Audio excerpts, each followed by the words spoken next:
Welcome to Wild Ideas Worth Living, a show where we talk to experts who've taken a wild idea and made it a reality so you can too. From people who have sailed around the world to those who've started thriving businesses and even broken records, some of the wildest ideas can lead to the most rewarding adventures. I'm your host, Shelby Stanger, and I hope you enjoy this show. This is episode 17 with traveling yoga instructor and activist, Amy Ippoliti. This episode was brought to you by prAna. prAna makes kick-ass clothes made to go everywhere you go, whether it's from work, surfing, yoga, the gym, and so much more. They also keep the environment in mind when they make their products, so you can feel good about wearing them. And they sponsor some badass athletes, including Amy Ippoliti, Chris Sharma, and Chris Burkhardt, who've all been on this show. I recently took a pair of pants called the Hallie Pant on an overnight hiking trip. They completely held up, looked good, and made me feel great hiking in them all day long. If you go to prAna.com right now, you can get any full-priced item for 20% off when you enter the code WILDIdeas. Today's guest, Amy Ippoliti, has the dream job of a traveling yoga teacher. She also I realized, is on the cover of a yoga magazine that I just saw at the grocery store. So she's no joke. She's been doing this for years. She started in the 80s, learning yoga, teaching shortly after at a time when it was really just up and coming. Today, she's a faculty member at the Omega Institute, Esalen, and Kripalu. She's a regular presenter at the Yoga Journal conferences, the Asia Yoga Conference, Wanderlust, and so many more. She's also a prAna ambassador, so thanks to prAna for introducing us to each other. And she has some unique views when it comes to the business of teaching yoga, as well as how to promote conservation through beauty in yoga. So let's welcome Amy Ippoliti to the show. All right, so today we have Amy Ippoliti, probably one of the most fascinating women I know because she has a job as a traveling yoga teacher, which to me is like the ultimate dream job. Amy, welcome to Wild Ideas Worth Living. Super excited to have you on again. Thank you so much. You're welcome. And so just so the audience knows, Amy and I actually did try this before, but our internet connection wasn't cooperating. So this is sort of round two, which is good. In between, Amy, you took off. You went to Mexico and then Southeast Asia to teach yoga, which to me is like so insane. Can you talk a little bit about where you went and any highlights? Just a little like 2-minute rundown. Yeah, well, I started out with a retreat in the Baja Peninsula in La Paz, and we got to swim with sea lions, which was a total joy. They're like aquatic puppies. And then Awesome. Had like one night at home and flew out the next day to Thailand. So we taught in Bangkok, then did some island hopping in the southern islands on the days off. Then we jetted over to Kuala Lumpur for a crazy workshop. And after that, flew to Bali for the days off. And we were at an Ayurvedic spa and retreat center that was off the charts. It's just an all-inclusive Ayurvedic food and daily double treatments. And oh my God, it was incredible. Then we headed over to Jakarta and taught 4 days of workshops with the most extraordinary, diverse group of yogis, so much enthusiasm. And then I flew home, and that was it. Wow. It was quite something. 3 weeks on the road, or almost 4 weeks. That sounds amazing. Can we go back to this Ayurvedic spa? I guess it's like almost lunchtime for me. What kind of food do they serve there, and what did you do?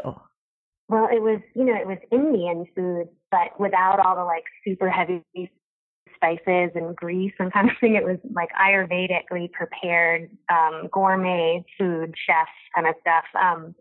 Really interesting, vegetarian, and lots of veggies, lots of rice, beautiful spices. There was fresh ghee that you could pour over it. And there was always like a chutney, whether it was like an apple chutney or a coconut chutney. God, it was just, I'm kind of salivating thinking about the food. Sounds incredible. And then did you were there the daily treatment? Yeah, I was going to ask you the treatments. What were those? So every day we had abhyanga, which is like massage with tons of sesame oil. And they did a foot bath, head and neck massage, head, neck, and shoulders. Then they put you on the table and they oiled you down with a 2-hand massage, so 2 people doing it.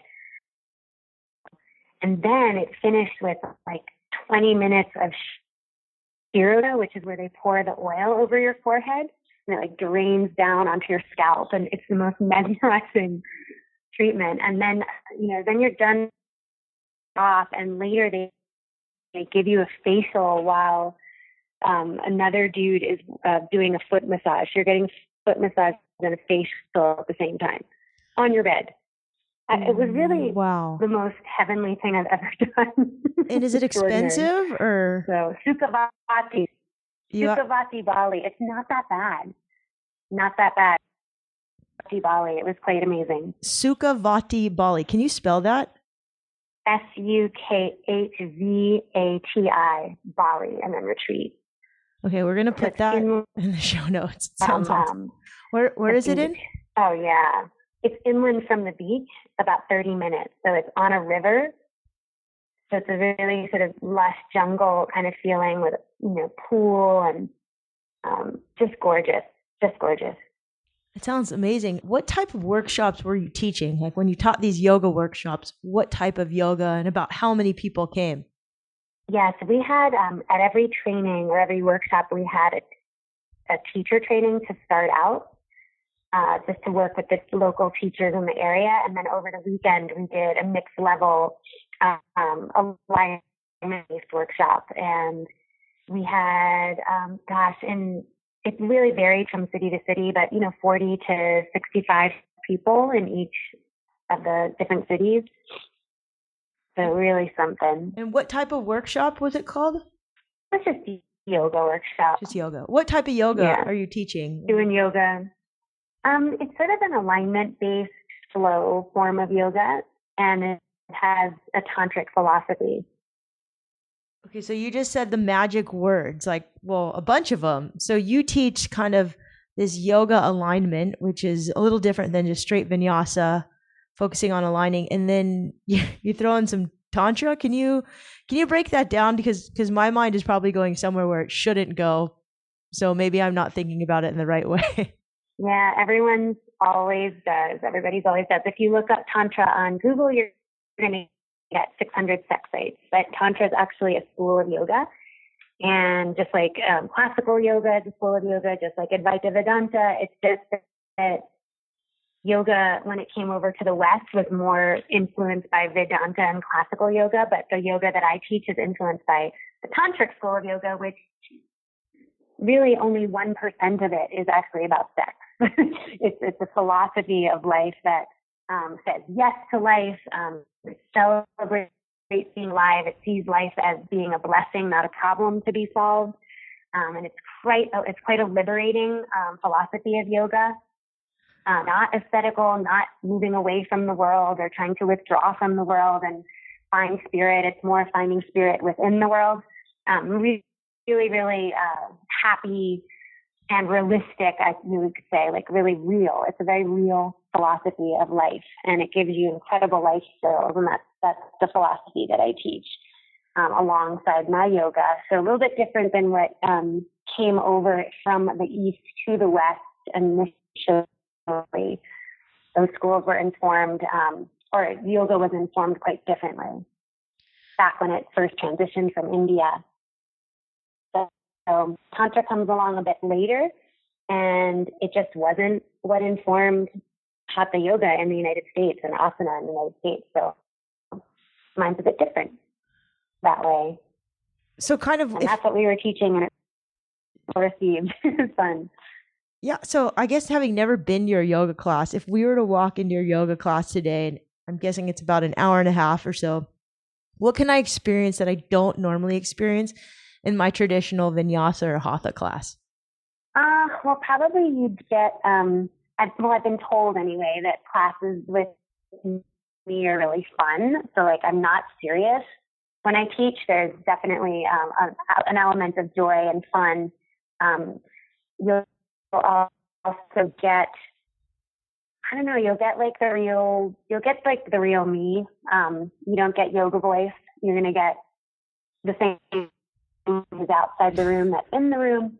And in terms of philosophy, there's going to be talk of how we can live our lives more skillfully and with more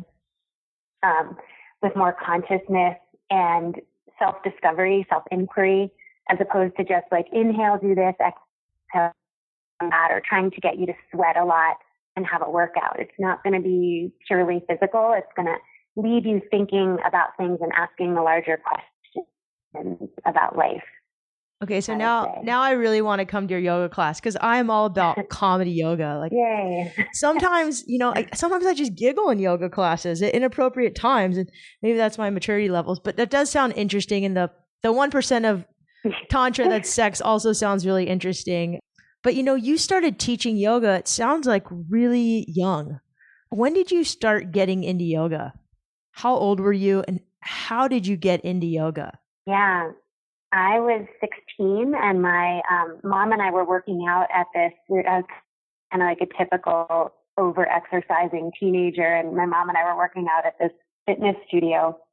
And I was working at the desk in order to work trade for, and they put yoga on the schedule, and I didn't really think much of it, but my mom asked if I wanted to join her and try it. Let's try yoga. And I was like, all right, sure. So we went, and it was super far out. It was back in the 80s, and the teacher was, like really woo-woo. Sort of like, that's kind of how yoga was back then. So I thought it was really fascinating. And I was at this stage in my life where I was dealing with some mean girls in school and kind of dealing with popularity contests. And here at yoga, it wasn't about that. It was about asking the bigger questions, like, who are you and why are you here? And you got that sort of mystical feeling when you were in this woman's class. And that was really what I needed. I needed to know that there was more to life than popularity contests. So it at first it was like, oh, it's this thing going on at my fitness studio. But then I realized that it was answering a larger question for me about the mystery of who I was. And I was ready for that because I was sick of the superficial stuff at school. I was really over it and feeling like I had to just be a social outcast because I just didn't want to deal with all the popularity stuff. And so it really filled a gap for me that was unexpected. And I dove right into it and totally got hooked. So it's so great that yoga is available for teens now. You really were like an anomaly. Mm-hmm. What decade was this, Amy? Can I ask? It was the 80s. It was the 80s. So we're going to ask you how you look. Like you're like Benjamin Buttons, I just said. You look so young if you started in the 80s. You said you have a blog about this, right? Why you look so young? Somewhere. Yeah, I'm really into skincare, so that may be why I look a little younger than I do. Thank you so much for saying that. Yeah, I have a blog. I have a blog on skincare because I got asked all these questions. Why is your skin the way it is? And I finally just like wrote out what I do. But I also think yoga really keeps you young.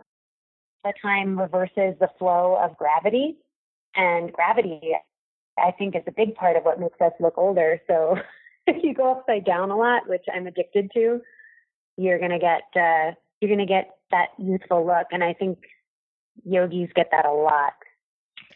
How much time do you spend upside down a day? Just out of curiosity. At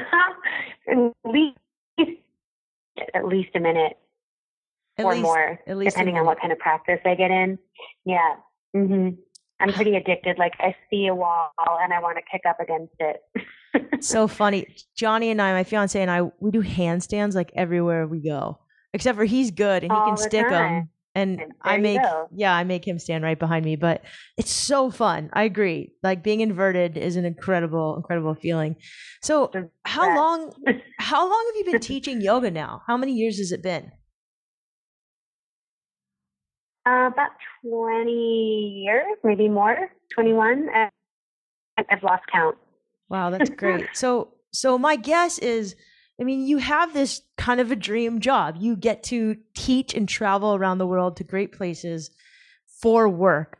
You know, this show is about living wildly and following your passions. And I'm just wondering, it's a two-part question, but do you have any advice to give to people who want to make a living following their passions? Because a lot of people have a hard time making money following their passion. And then you're also in this field where it's like a little bit of a contradiction to make money following your passion. You've spoken a lot about that. So can you just briefly give any advice about making a living following your passion, and to also answer the question about, the business of yoga and this idea that you should do it for free, but that's, talk about that. Well, I think, when I was young, and out of college, I didn't know what I wanted to do with my career. And a friend of mine from college said, it's probably just the best thing to do is like do something arbitrary, like pursue something, just do something arbitrary, like what's kind of jumping out at you, and just do that. And so I did. I worked at a environmental department store boutique in Soho, and I was my younger sister's nanny for a little while. I taught self-defense. I taught fitness classes. I even tried acting for a little while, and just, whatever kind of jumped up at me, I would do almost arbitrarily. And it's funny because all that time I kept going to yoga, like I kept practicing yoga. And I had read a book, something parachute, but it was like, what do what you love parachute? And the money will follow. It was something like, what color is your parachute? And I read the do what you love and the money will follow. And so I was just sort of, like applying that philosophy to life. And lo and behold, I found myself at a yoga workshop, and that was different than taking the 90-minute classes that were available. And I noticed that, oh my God, people are actually doing this as a career. Like there's yoga teachers here that have made this their lifestyle. And that sort of planted a seed in my mind. And so I feel like I was one of the younger teachers in my area. There were very few teachers that were in their 20s, and then most were in their 40s. But I eventually did take teacher training, and feel like I was like in the right place at the right time to develop a reputation back in the day. This was in the 90s, and kind of rode the wave of yoga popularity when yoga sort of got noticed as this thing that Madonna did and Willem Dafoe and Sting, and yoga kind of went from being this sleepy sort of fringe activity to this really big thing that's really popular. And I went from subbing classes and hardly being able to get jobs to being booked solid overnight, like had to say no to things. And so I know that the yoga career climate has drastically changed. And I've written a book called The Art and Business of Teaching Yoga, to kind of highlight how do we make it in this crowded marketplace, because it certainly wasn't like that when I started. I had trouble getting jobs because nobody wanted yoga. Then I went to being solid and, having to say no to jobs, and then seeing my own teacher training graduates struggling to get jobs because there were so many yoga teachers. So it really transitioned. And I think, so now, like, if yoga teaching is something you want to do, it isn't necessarily the easiest, to be like, oh yeah, I'm a yoga teacher and now I'm in this ultimate career. You have to work extremely hard. I feel like I was very, very lucky because I was at the right place at the right time. That said, there's challenges with, being in this industry, because it is a spiritual practice. And as such, people often confuse it with something spiritual like church, where you at best gave, a donation in a basket when it was passed around. You didn't pay for going to church. And so there's a lot of confusion around whether yoga should be free or not. But in fact, yoga is a spiritual practice, but it's also a physical practice. It has a historical element. It has a philosophical element, and as such is an education. And we pay for education. Your tuition is not free. So yoga educators should be paid, and yoga should not be free. And if you are doing free yoga, you're basically undermining people who are taking the career serious and who are offering it as an education. So that's one paradigm that really needs to shift, is that yoga is an education. It's not just a spiritual practice, and as such is not on a donation basis, and it shouldn't be free. But nowadays it is harder to stand out. That's why I wrote the book. And there's a lot of things you have to do now that we didn't have to do back then to be a teacher. But, I would say, going back to like, how do you find your passion? It's like, do something arbitrary and keep doing what you love, and then seeing, is there a way that this can be monetized? Because Lord knows you don't want to be doing a job where you're just waiting for vacation. You want your job to feel like a vacation. In fact, when I taught just recently in Jakarta, I kept saying, gosh, I'm really paid to travel. I'm not really paid to teach, because the teaching part I'm really enjoying. Like, it's so enjoyable to teach. And while I appreciate that there's a transaction for that, for me, it's really what I'm getting paid for is the travel and having spent so much and investing in myself and my own education. That's what I'm really getting paid for. But doing the work is enjoyable. And I think when you're following your passion, your work is enjoyable. And it doesn't feel like you need a vacation. Yeah. If that makes sense. Well, it's a great From your answer. work. Yeah, vacation's always nice, but yeah. No, but when you were talking about the yoga training, as well as I recently did a yoga teacher training and I paid for it. And I didn't have like any desire to be a yoga teacher, but to me, it was so great to learn all about yoga and how to do it and to deepen my practice. And I used to make so much fun of yogis, I'm sorry to say, but I mean, there's a guy named JP something, and he's like an Instagram comedian who makes fun of yogis, but he's a total yogi himself. Oh, he's hilarious. I love him. I adore him. Oh my God. But things like that, I think it's great. We talk a lot about success on the show. And what I really like about you is you're not afraid to talk about failure, because it's such a big part of growth. Can you maybe share a moment or a time that you failed or have had some sort of challenge, and what you do, what are your sort of tactics to overcome any challenges you've had in the past? I think, professionally, one of the biggest failures I had early on was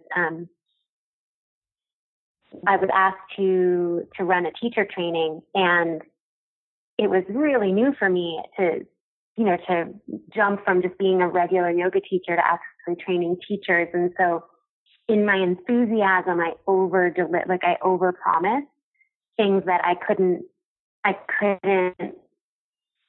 manage. Like, I was incapable of handling the amount of work that I promised to the students. And so the biggest thing I learned from that is try to manage people's expectations, so that you're not giving them like, oh, you're going to get this and you're going to get that, and I'm going to do this for you and I'm going to do that for you. You should sign up, Look how enthusiastic I am. Look how much I'm offering. And then it's like, you're going to burn out if you try to deliver on all of that. So much better to not promise as much, but then over deliver.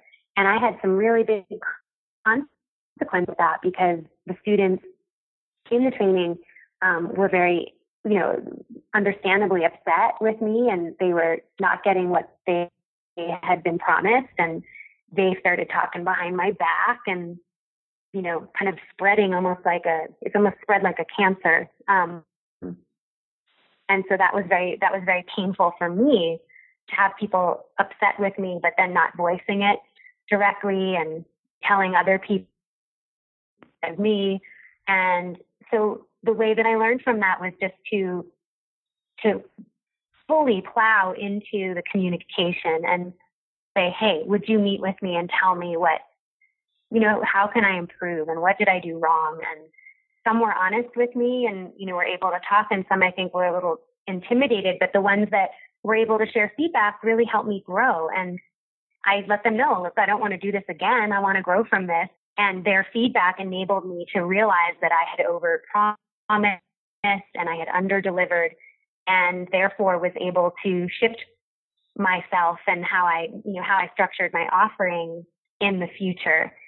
And that was everything. It's just admit that I had made a mistake, admit that I wasn't perfect, and kind of eat humble pie, if you will, and not be afraid to do the right thing. And so you can always learn from your failures. And I'd say it's not easy and it's painful, but in the end, it just makes you a better business person, a better teacher, a better friend, all those things. Admit that you made a mistake and try not to worry too much or take it too seriously that you failed. We all fail, and I mean, you need to take it seriously, but don't be hard on yourself in the process. That just makes it worse, That's good. Are there any books or, pieces of literature that you've read that have really helped kind of shape your wisdom over the years, or authors you love?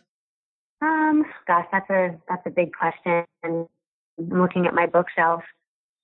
Nothing that comes to mind, except maybe, there is one that comes to mind.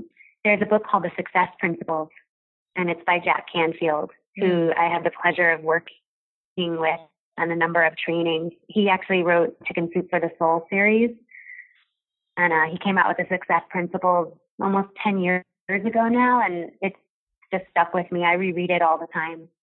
Love that book. That's a great book. Thanks for mentioning that. So I want to talk to you about two kind of interesting things. One is you're not afraid to write about politics in yoga, which is, I think, is pretty cool. In one of your newsletters, you talked about how people were kind of asking you to refrain from talking about politics. This is yoga. Yoga is where you go to escape. You basically said, no, that's BS. I don't believe that. Can you just talk a little bit about that? Yeah. Philosophy and why you believe that and how it's played out? Sure. Yeah, I think that this sort of goes back to the kind of yoga that I teach and the philosophy that my yoga is based in. When you're in a yoga that is trying to withdraw from the world, or is all about connecting to spirit and sees being in a body as a problem or being in the world as a problem, you're going to want to use yoga as an escape. The yoga that I teach is all about engagement and engaging in the world. And in fact, the word yoga comes from the root yuj, which means to connect. It means to unite. And so we connect the absolute world with the relative world. And I think that part of a lot of people see yoga as an escape, or this way of like, oh, I go to my happy place when I take yoga, is that, it's really painful to realize that you're a consumer. That you need to eat plants and maybe animals, or buy things, or use plastic, or whatever. It's painful to know that we're using the earth's resources. And so yoga is this way that we can kind of get out of having to have the guilt of being a consumer. But the fact is that we all consume. We all have to eat. We all have to use things. There's no way to kind of get by on the planet without kind of damaging the planet in some way. Yes, it regenerates, and yes, there's sustainable ways of doing it. But that's really the interesting part of yoga, is how do we actually consume? How do we actually be on this planet in a conscious? That's the yoga. It's not to escape or to go, I don't want to be guilty of being a consumer. I don't want to be guilty. How do we do this in a really conscious way? So yoga is about engaging in the world in a skillful manner.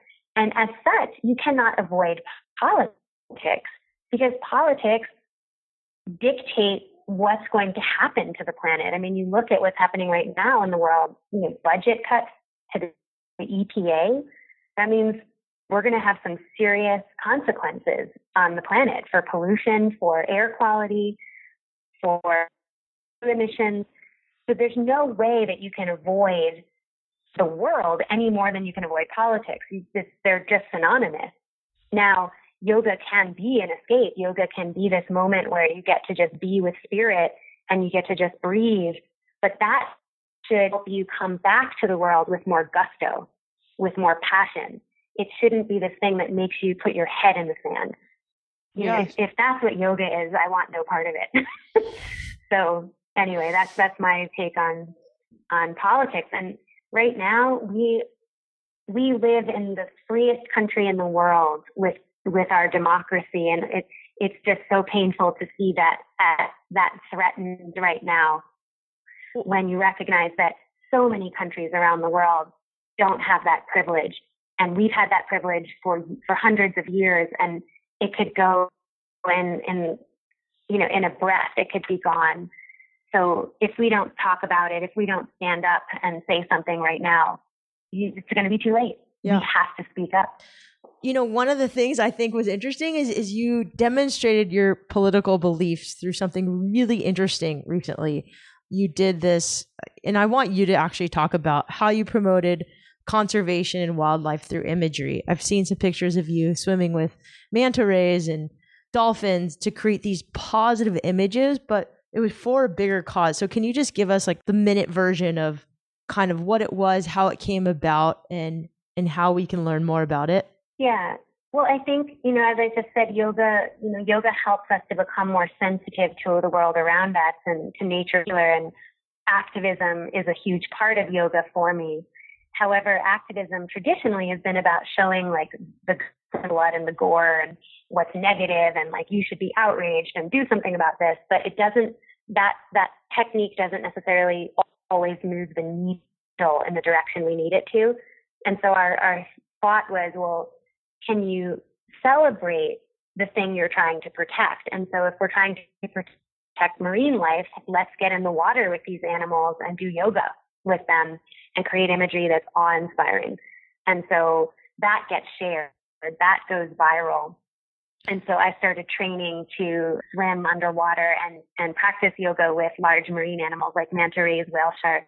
And even now it's like, how do we promote freedom and diversity as being beautiful things in the world? We have to show the positive, because people will protect what they love.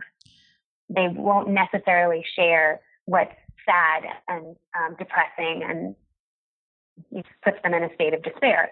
They're going to share what is exciting, and so for me, for example, teaching in Jakarta recently, it's like we had a large population of Muslim yogis in the room with hijabs on their heads, and it was such a celebration of diversity, and the photographs and the videos from that time together really, I think, inspired people, and they could feel the joy in the room at the celebration of community.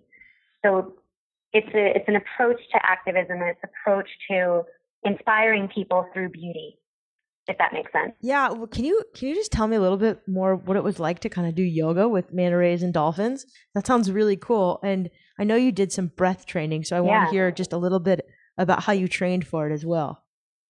Yeah, well, I mean, it's always been a dream of mine to swim with big marine life, and especially wild dolphins. So to actually do it I was like a kid in a candy shop, just so freaking excited in the water. So that was how it felt. And I also was just feeling like, wow, this is being photographed. This is being documented. This is going to change lives. This is going to raise awareness. So I just felt that inner sense of, yay, this is a good thing. The training was definitely not enough. Like, I was in Colorado. I could only ever get to 10 feet deep. There's just nothing that can replace being in the open water and being out there for 8 hours a day, treading water and waiting for animals to come to you. That is a lot of energy. So I was basically it was the most physically taxing thing I'd ever done in my life. And I'm glad I trained, but nothing trains you enough. Unless you actually are out in the water. Where exactly were these photos taken? Yeah. Different places. We've done a bunch of trips now, so different places, but Hawaii, Mexican, Caribbean, you name it. You've been all over. Yeah. That's really cool. Besides just getting, paying your paycheck and kind of impacting other people, what has yoga physically and emotionally done for you on a personal level? Well, I think on a physical, if I start with physical, I think that, challenging myself on the mat to not only show up on a regular basis, but also to work toward different, goals or poses that I was trying to get has taught me perseverance. It's taught me dedication and devotion and like a feeling of like not giving up, but also trusting that if I show up, that there's going to be results, that I'll get results. So physically, I think that that's what it's done for me. Besides also it makes me feel amazing physically, just getting that yoga buzz and that kind of energy sparkle all throughout the body is an incredible feeling. To maintain posture and postural problems, I think that's just been incredible on a physical level. My whole family, for example, has had orthopedic problems that have required surgery, and knock on wood, I've made it this far and I've not had to have any orthopedic surgeries. So, I think of that physically. And then, spiritually, emotionally, mentally, a lot of that same physical perseverance, helped me emotionally and mentally too. I mean, just going through loss and betrayal and things in my life that were extremely challenging. I feel like I've been able to get through those with the Tantric philosophy that I ascribe to, but also that those years and years of showing up and practicing and having perseverance also helped me to see that there could be a light at the end of the tunnel of grief or loss, so that I could get through those times, I feel like, with a lot more grace and quicker, a little bit easier. It's helped me to hold emotions like grief and sadness and anger simultaneously with joy and elation and freedom, like to be able to laugh and cry at the same time, just to hold all of the emotions, at the same time. And I even feel like right now, like with what we're going through in the United States with our nation right now, it's like, whoa, I've gone through some pretty tough times and been able to be happy at the same time. And I feel like that's the case right now too, is that this is very, very hard on all of us right now. We're living in a state of fear, uncertainty, and, it's challenging. And I feel like I've got the self-care thing on lockdown. I've got I need to be on my A game thing on lockdown. Like, I'm getting enough sleep. I'm eating well. I'm making sure that I'm really on my A game to fight for our children's future, for example. And all of that is from having a yoga practice. I can't explain exactly how, but it really is, because yoga teaches you to be literally on your A game all the time for your life. So when life gets challenging and you get thrown a curveball, you're ready. You've got to be ready at all times. So yoga prepares you for that. Do you have any daily routines, things you do every day, no matter what, that just help you be more successful, whether it's like meditation, ways you eat, philosophies? Do you do yoga every single day?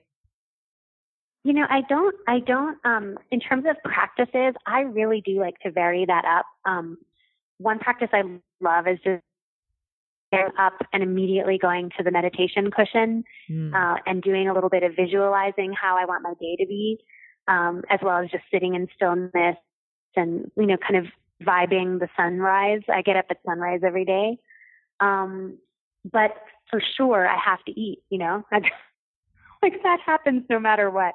And I usually have a green juice and then I make a smoothie. I'm pretty simple, but yeah. Do you eat? That's kind of my morning thing, but I like to change it up, and seasonally it changes too. Do you eat vegan or plant-based mostly, or do you eat all foods? I am primarily plant-based, and then on occasion I'll have eggs, and sustainably caught fish I'll also have.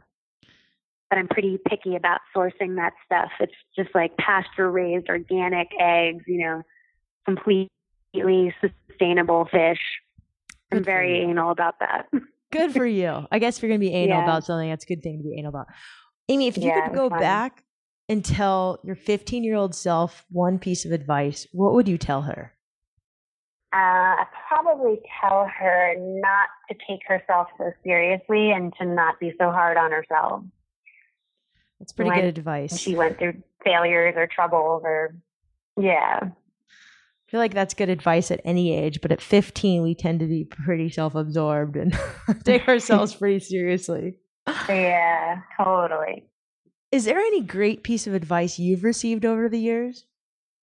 I have. And the biggest one is, and this one I think is said a lot, but we become the company we keep. So keep great company. And that's sort of a synonym for you are the average of the 5 people you spend the most time with. That has really been true for me, that when I've hung out with really good people that aren't trying to sabotage my dreams and, are just positive and are doing what they want to do, it really has changed me. I mean, that's why I started this podcast, because of that quote. I just wanted people to listen to at least, good people and spend some time with them. So thank you for that. What advice can you give to people who just want to make more money or just want to be able to make a living doing what they love and living more wildly? My biggest advice would be to get around someone who's already doing what you want to do, and don't think that you can just get to where they are overnight. They probably had to spend hours and hours and years and years and years studying and pursuing that thing that they're doing. You've got to put in the work. You've got to put in the hours and hang out with them and learn from them and study from them and be humble until you get there. But at this age of Instagram where you can just be Insta famous is shallow. It does not have the juice. You've got to put in the work. I have students right now who are traveling all over the world with me to learn what I know. And it's exactly what I did with my teacher, as I traveled all over the world to learn what he knew. And those teachers, they're going to be the best.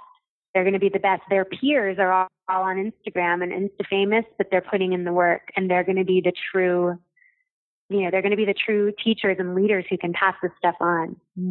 I love that advice. Thanks. It takes time. There's just no way around it. There's no shortcut. There are no shortcuts, and you have to be patient. That's a lesson I'm learning right now. If you could fly an eco-friendly plane across the sky and it could read one message, what's your advice to the world? Oh, I love that. I think it would be to creatively find alternatives to fossil fuel energy. Find alternative sources of energy for the planet. Well, hopefully and get lots of jobs in the process. Hopefully this plane is solar paneled then. Solar powered plane. Funny. Amy, you've been excellent to talk to. I know we've just gotten a taste, but there's a lot of places to find out more about you. Can you share everywhere we can find out more about you? Sure. Well, you can take classes with me on yogaglow.com, which is GLO, yogaglo.com. And then there's my website, which I'll spell for you because my last name's kind of tough. It's Amy, AmyIppoliti.com. And then if you're a yoga teacher and you're interested in online courses and in-person training for yoga teachers, we're at 90monkeys.com. So that's how you can find me. And of course, I'm on Instagram and Twitter and Facebook and all that stuff too. How do you do it all, by the way? How do you manage all these social media profiles? Oh my God. I'm asking myself that question every day. Sometimes I wish it would go away. I know it's a lot. I was just lamenting that yesterday. I use project management software now called Asana. That's really helping. But I think that I want to find some sort of training. Like I really want to go and get some education around it because it's definitely been a challenge for me. So that's kind of one of my goals. You've been a treat to have on. I really appreciate it. Thanks for rallying after this magical trip pleasure. To Bali and Mexico. It all sounds incredible. I think we're going to all have to go check out that Ayurvedic spa. That sounds so cool. For sure. Those of you who want to find Amy Ippoliti I will have all of her information in the show notes. You can pretty much just find her on Google, Amy Ippoliti. She is a famous traveling yoga teacher. Thanks to prAna for introducing us. And yeah, Amy, thanks again for coming on. Hey, prAna. I hope you enjoyed this show. For those who are interested in yoga, Amy actually wrote a beginner's guide to yoga on prAna's website through prAna Stories. So definitely check that out.